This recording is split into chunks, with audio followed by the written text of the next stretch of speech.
राजा था, 52 फूलों की सेज पर रोजाना सोता था। बचपन से आदत थी। तरह तरह की महक आती थी महल में, और उनके ऊपर बिस्तर के ऊपर फूल बिछे होते थे, उनके ऊपर सोया करता। वो अगर नहीं होते नींद नहीं आती। क्या करता है कि वो नौकरानी थी, उनको बांदी कहते थे। बांदियों ने उसकी सेज रोजाना तैयार करनी होती थी सोने से पहले। नौकर हैं, कमजोर हैं, जो ऐसे लोग होते हैं वो उनको कहाँ टाइम मिलता आराम करने का। ना अच्छा खा सकते, ना अच्छा पहन सकते, ना ढंग से आराम कर सकते।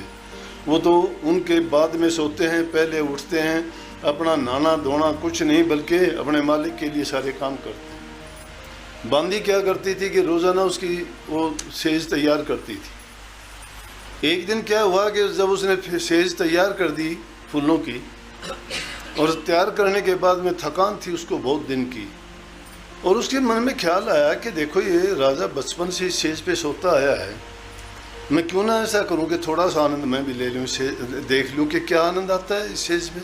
क्यों, तो नीचे सोते थे, उनको मखमली गद्दों की ज़रूरत नहीं थी, उनके लिए तो सब बराबर है।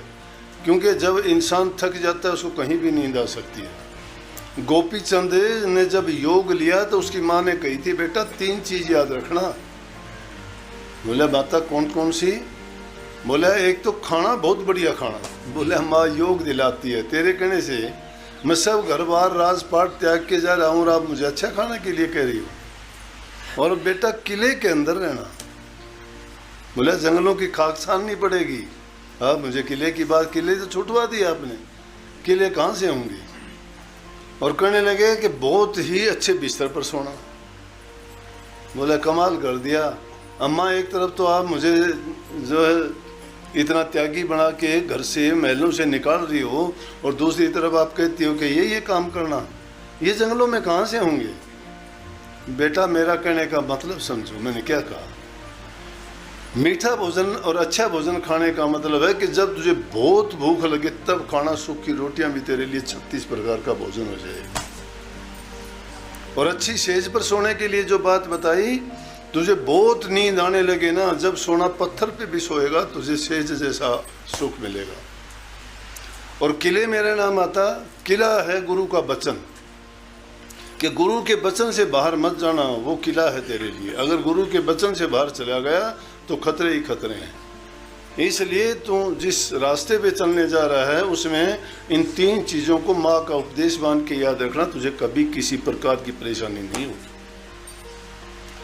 तो बुलक बुखारा के बादशाह की बात थी। बांदी ने सोची मैं भी थोड़ी देर के लिए देखूं कितना आराम मिलता होगा। महक आती है, वो बेचारी उस पर 2 मिनट के लिए लेटी, थकी हुई थी, लेटते ही नींद आ गई।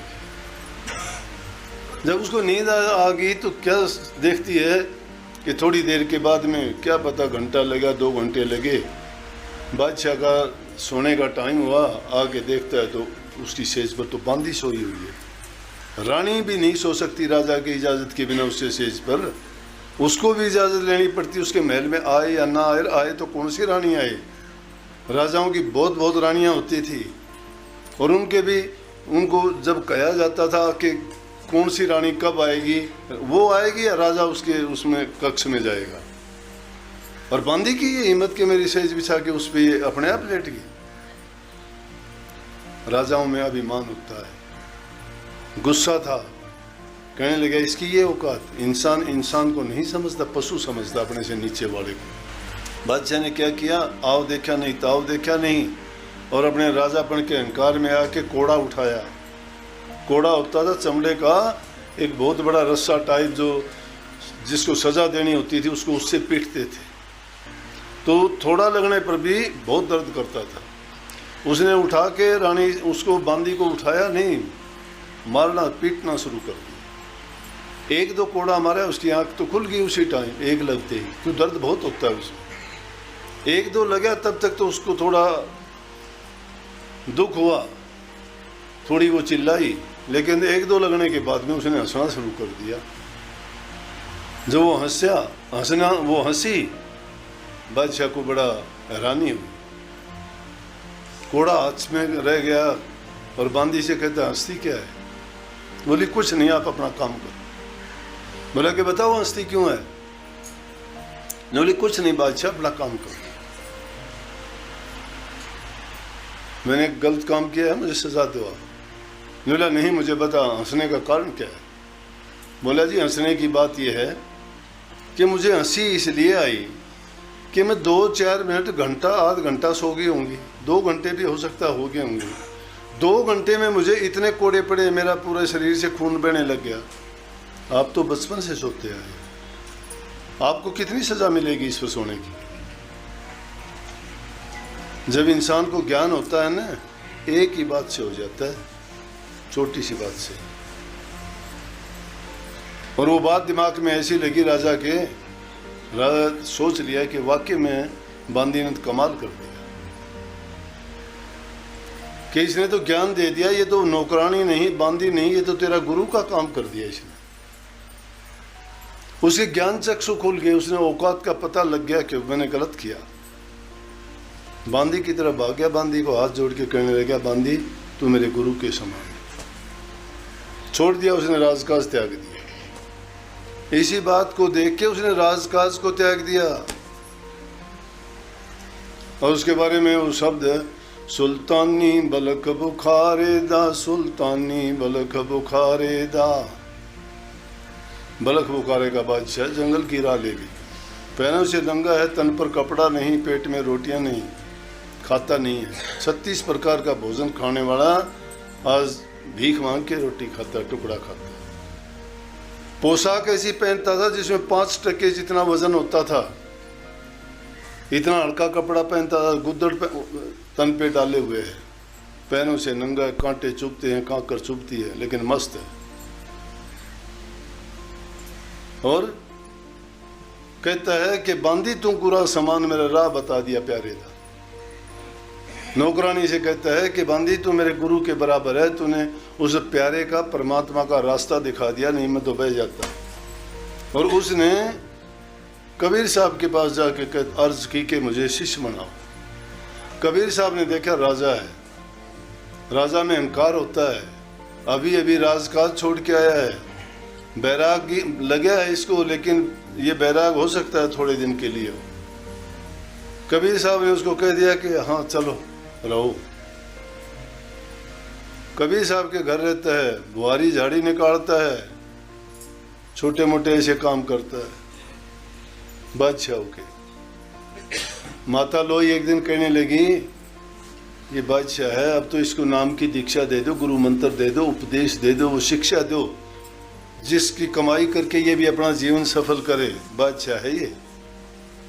बोला कि आपको पता नहीं है, अभी नाम के ज्ञान के काबिल नहीं हुआ है। हमारा तो बड़ा भाग है, हमारे ना कर्म देखे जाते, ना हमारे से कुछ पूछा जाता है, फिर हमें वो नाम की दौलत बख्श दी जाती है। लेकिन जिनको आसानी से मिल जाती है वो नाम को समझते ही नहीं, नाम है क्या। कबीर साहब बोले अभी नाम के योग्य नहीं हुआ है, नाम के लिए बहुत योग्यता चाहिए। बोली मुझे तो बहुत ये दिखता है। बोला नहीं, राजकाज छोड़ के आया, अभी अहंकार है इसमें, अहंकार इंसान को गिरा देता है। बोला कि कैसे मानो। बोला मैं बता देता हूँ, कल ये जिस रास्ते से गुजरे, दीवार के ऊपर से कूड़ा करकट डाल देना, इसके ऊपर पता लग जाएगा। तो वो जिस गली से गुजरने लगा, माता लोई ने क्या किया, थोड़ा कूड़ा करकट लेके और दीवार के ऊपर से फेंका, तो बादशाह के सिर पर गिरा। ऊपर देख के कहने लगा, बलख बुखारा नहीं है, नहीं बता देता तुझे। लोई ने आके बताया कबीर साहब से। बोले कि बोलो क्या बात हुई। बोला जी कूड़ा डाला, तो कहने लगा कि बलख बुखारा नहीं है, नहीं तुझे बता देता। बोला कहा था ना मैंने, कभी बादशाह वाले गुण इससे कहे नहीं है, अभी ये नाम के लायक नहीं है। कुछ दिन और रहा, जब काफ़ी दिन हो गए, फिर कबीर साहब कहने लगे अब इसको नाम की दीक्षा दे। बोले अब क्या हो गया, अब भी तो वैसा ही है, कौन सा अंतर आ गया इसमें। बोला बहुत अंतर आ गया, देख लेना। बोला अब ये करना, गोबर घोल लेना पानी में, और जब ये जिस गली से गुजरे तो गोबर डाल देना इसके सिर के ऊपर। जब गोबर वाला पानी इसके सिर के ऊपर डालोगे, फिर इसका रिएक्शन देखना। उसने क्या किया कि जब वो उस गली से गुजरने लगे तो गोबर वाला पानी जब उसके ऊपर डाला, और डालते ही बोला कि धन्य है भाई जिसने ये मेरे ऊपर डाला, मैं तो इस लायक भी नहीं था, तूने इस लायक तो मुझे समझा कम से कम। माता लोई कहने लगी, जी आपको तो सब पता है, आप तो सब कुछ जानते हो। जो बोले आज उसने ये कहा, बोले अब नाम के लायक है। वही बलख बुखारा का बादशाह जाके नाम भक्ति करता है। कबीर साहब ने जो नियम बताए उन नियमों पर चल के जंगल में जाके उसने नाम की वो कमाई की कि जो वो जिस पर दृष्टि डालता है, जो वो विचार ख्यालात मन में पैदा करता है, जिसको जबान से कहता है, सारी सत्य होती है।